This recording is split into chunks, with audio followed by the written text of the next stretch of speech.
Ladies and gentlemen. I'm Angat Chahal, and I'm happy to share what I discovered in Thomas King's The Truth About Stories. It's an interesting book that we read in English class. I had a completely different perspective on how stories shape our vision of people, mainly indigenous people, after reading the book.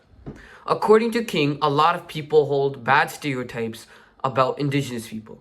In this video essay, I will talk about how Thomas King's The Truth About Stories challenges us about the stereotypes that we have to put on indigenous people, like that they are uncivilized, or they all look the same, or that to be indigenous, you have to look like one. The idea that indigenous people are savages or uncivilized is the first stereotype that King challenges. King describes a man who was found barely alive behind a slaughterhouse in chapter 3. People called the police instead of helping him, and he was arrested for being indigenous. He was later dubbed the Wild Man of Orwell by the newspapers. This reveals how indigenous people were viewed by society as less than humans and dangerous. Seeing how unfairly he was treated simply because who he was very shocking. This is the place they were taken to because they were indigenous. Question. Do you have any other examples on this? Good question. Another example is in chapter 4 when it says to kill the Indian and the child. This is referring to the schools that the First Nations were forced to go to because of the colonizers, who thought that they were uncivilized and thought that forcing them to be Christian by beating them would help them be better. This is what caused so many deaths that were recently found across Canada and America. These graves were dug out by the children themselves, causing lasting scars to those who survived. The second stereotype is that all indigenous people have the same experience and behavior. King claims in chapter 2 that the Hollywood Indian is what people believe all indigenous people should look like.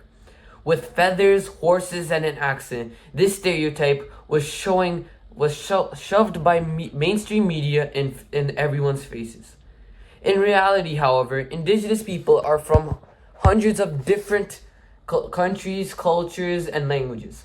Not all of them fit into a single picture. This demonstrates the divide between what people see in movies and what real life looks like. They're as one single person and not anything else. This is also why they are typecasted in Hollywood. Let's go! Let's go!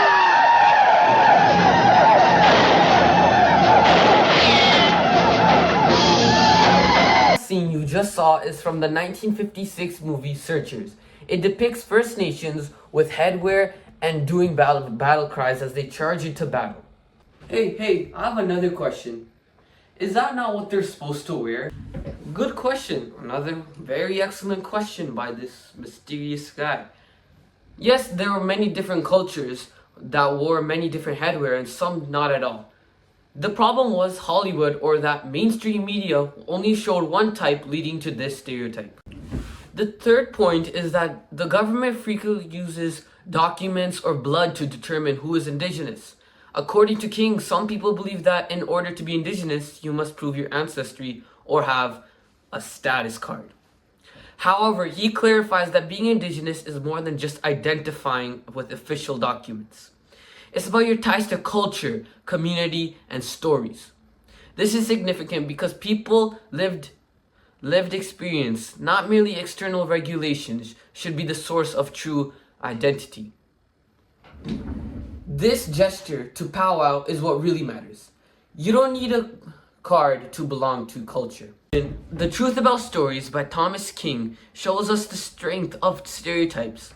We witness the unfair treatment of indigenous people as savages, the way that film portrayed them, and the way that documents were used to judge them rather than their true selves.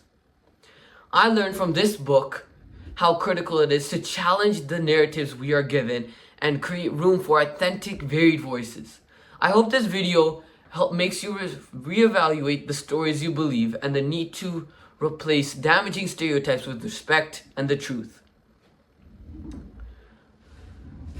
Stories matter, and it's time we start telling better ones. Any questions? Yeah, I have one. Why does this matter to us? Excellent question, fellow lover of stories. It matters because we are all human, and if one group is treated unfairly, then we need to stand up. Another reason is that they are the original caretakers of this land, and we have to respect that no matter who we think we are. And I have a question now. Who are you guys, and how did you guys get into my house?